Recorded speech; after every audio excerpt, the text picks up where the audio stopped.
Why did you decide to live in a tiny house? We decided to live in a tiny house after we lost our business and home in 2008.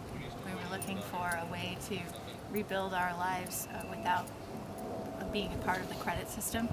And so we found Tiny House blog and discovered tiny houses. And so the tiny house was the beginning of our mortgage-free journey. So one thing that's really unique about you guys is you're raising a family in a tiny house. How does one raise a family in a tiny house? You raise a family in a tiny house just like you would in a larger home. We definitely live like everyone else in the world. We just are that much closer to one another in the space. The kids have their own bedroom, we have our own bedroom.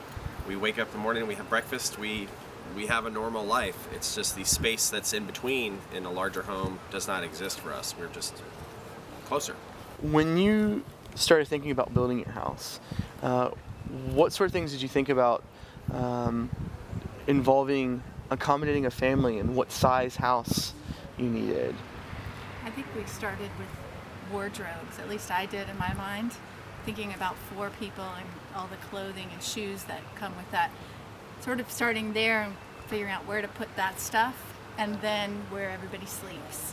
And then from there, you pretty much can figure out how much space you need. We use milk crates as a guide, so each of us got 2 milk crates for our wardrobe, and then we figured out how much space that would take. And then obviously we each need a bed, and then we need a place to cook our food and go to the bathroom and take a shower. And it pretty much designs itself once you decide what you really need to live. That's really cool. Yeah. And I also think the way I looked at it is we have 2 lofts, so we kind of sleep head to head with a wall between us.